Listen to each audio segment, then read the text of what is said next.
Hello everyone, mga igsuon. Muli, this is Ellen Soto. Atong diskasan karon ang about sa kamatayon, death. Tungod kay mga igsuon, dunay duha ka klase nga tao diri sa kalibutan. According sa ani nga Bible, kung nagtuo ta ani, ang 1 John 3:10 nagaingon, there are two kinds of children, the children of God and the children of the devil. No? O ato nang ibasi, kamo na ang mamalandong kung asa mo na bilong ani, tungod kay dili ni tiaw-tiaw. Ang Bible nag-declare that there are two types of children in this earth, the children of God and the children of the devil. O yes, we are all created by God, but not all are the children of God. Mga igsoon, so akong diskasan about ang kamatayon in Psalm 116 verse 15, mga igsoon, nagaingon, precious in the sight of the Lord is the death of His saint. O sa diha ding mga igsoon, precious ang atong mga kinabuhi in front of the Lord. Kung nagkinabuhi ta, sumala sa iyang kabubuton.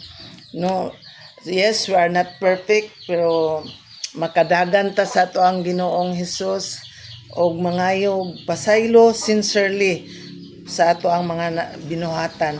Pero before ana, mga igsuon, ang Psalm 116 verse 15 atong hinumduman nga precious in the sight of the Lord is the death of His saint.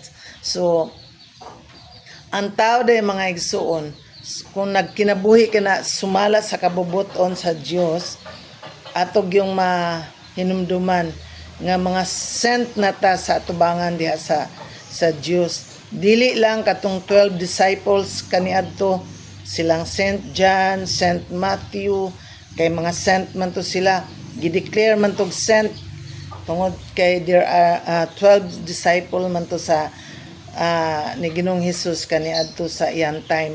So kita pud karon, mga igsoon, sa dihang nagkinabuhi ta sumala sa iyang kabubuton, sumala sa unsay iyang gisulat dinhing dapita ang Bible, ug ato lang ning gikinabuhi sumala sa ato ang sa nahisulat ani kuan nata, sent nata, mga santos nata. Precious in the sight of the Lord is the death of His saint. So dili man ta makabakwi ana, kay naama ni sa Biblia, we are already sent kung mga nagkinabuhi ta sumala sa iyang kabubuton. So mga igsuon, sa dihang mamatay ang tao, atong hinumduman, mga igsuon, nga sa dihang mamatay ang tao, automatic gina ang kalag ug ang espiritu mubulag yun sa kinabuhi sa ato ang lawas. Mo separate dayon na sa imuhang lawas ang kalag ug ang espiritu.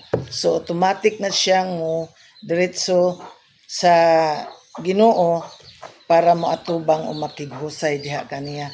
So di ana pang puntuhan, mga igsuon, gusto kong mahibal-an ninyo nga magkinabuhi kita sumala dinhi sa kalibutan para pag-abot sa atong kamatayon, muingon ang Dios sa atoa, welcome, good and faithful servant, come enter into my kingdom. Kung kinabuhi ta sumala sa iyang kabubuton, we are already precious in His sight. So maingon gina siya, welcome, good and faithful servants, come enter into my kingdom. So kung ikaw wala ka nagkinabuhi sumala sa kabubuton sa Ginoo, dili gina makaingon ang Ginoo niya nga welcome, good and faithful servants, kay automatic man sa dang imong kalag madritso man po na sa pikas nga kuan. Kay doon na may duha ka gisgutan diri sa Bible nga padulngan sa tao kung asa siya nagkinabuhi ba siyang matarong, so paingon siya sa kamot sa Dios. Kung nagkinabuhi pud siya walay nada diri sa kalibutan, dito pud siya paingon sa kamot sa demonyo. Kay mao man ay gusto sa mga demonyo nga modaghan sila dito sa ilang dapit, nga manglangoy sila dito sa willing and gnashing of teeth. Mao na. So ang akong gipunto karon mga igsuon, ako gid mong awhagon nga sa dihang naapat ta diri sa kalibutan, magkinabuhi kita sumala sa kabubuton sa Ginoo. Og naa may Bible, mao man ni ato ang guide unsay iyahang mga kabubuton para magkinabuhi ta sumala sa iyahang mga kasuguan. So duna may duha ka klase nga tao nga diri sa kalibutan, ang children of God and the children of the devil. So akto naman ang nadiskusan kaniadto nga ang children of God kadto mao katong mga tao nga nagkinabuhi sumala sa iyang kabubuton, og ang children of the devil mao putoy mga wicked nga mga katawhan nga wala magsubay ug wala magtuo sa iya sa kang Ginoong Hesus. Og mao lang na mga igsuon, palandungi gayud ninyo kung asa mo nabilong. Ang Psalm 116 verse 15 ako ang balikon, precious in the sight of the Lord is the death of His saint. O maunay ato gyud ang paninguhaon while we are still on earth mga igsuon, paninguhaon nato nga mosubay kita sa iyang kabubuton. Tungod kay dili lamang ang kamatayon mga igsoon, dili lamang diha rang dapita tama mahimong mabugto dayon ang ato ang kinabuhi. Daghan mang maingon nga may pagmamatay kay aron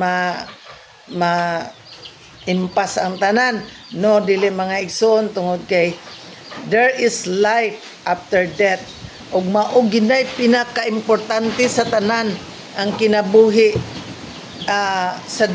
Kung mamatay man ang ato ang earthly body diri mga igsuon, dunay kalag og espiritu nga maunay mag-suffer kung dili ta magkinabuhi diri sumala sa kabubuton sa Ginoo. O maunay atong hinumduman nga there is life after death. So sa dihang mamatay ang tao mga igsuon, ayaw pagdamha nga diha lang dayon takutob, no, maimpas ang tanan natong utang, maimpas ang tanan natong problema, dili na maibot gipasabot igsuon kay there human sa kamatayon there is life. So kanang mga bahina mga igsoon, ang pinaka-importante nga part sa ato ang kinabuhi is ang kalag ug ang espiritu. Sa dihang nagkinabuhi ka sumala sa kabubuton sa Ginoo, well, good and faithful servant, matud pa sa Ginoo, come enter into my kingdom. So kung wala ka nagkinabuhi sa iyaha sumala sa iyang kabubuton, didto gyud ka paingon sa mainit nga dapit mga igsuon nga there is willing and gnashing of teeth. Mao na nga ang kasakitan didto ka, walay katapusan nga kasakitan.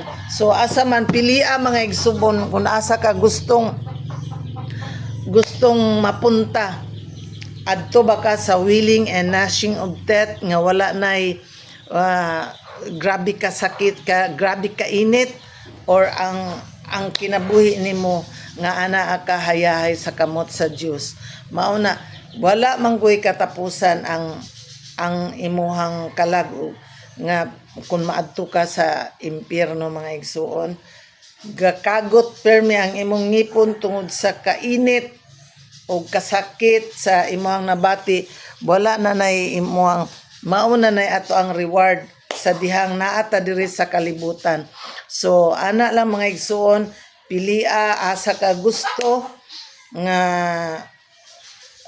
maningumuha ka ba nga while living on this earth, magkinabuhi ka ba sumala sa kabubuton sa Dios, o naara na nimo mga igsuon tungod kay ang Psalm 116 verse 15 nagaingon, precious in the sight of the Lord is the death of His saint. og kanang mga bahina mga igsuon, grabe gina kabibilihon sa usa ka tawo sa dihang mamatay siya nga mapunta siya sa kamot sa Dios. Og mao lang na mga igsuon, remember og hinumdumi og maayo kung asa ka gusto nga mo paingon, tungod kay kung wala pa ka namatay karon, kung nagtanaw man ka sa ako ang video karon mga igsuon, hinuklogi kung asa ka gustong moadto, sa kamot ba sa demonyo or sa kamot ba sa ato ang Ginoong Hesus.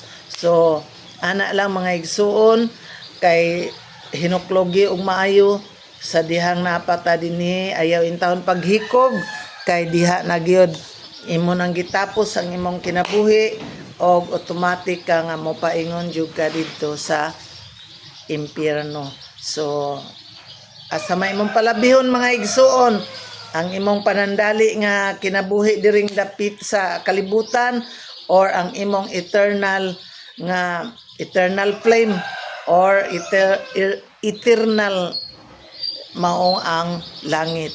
So ana lang kani, mao lang na ako ang ipasabot sa inyo tanan, tungod kay precious ta in the sight of the Lord kung mamatay ta diha kang Kristo. Amen. Dalaygo ng Dios. Muli, this is Ellen Soto. Magaingon kaninyo mga maayong adlaw sa tanan.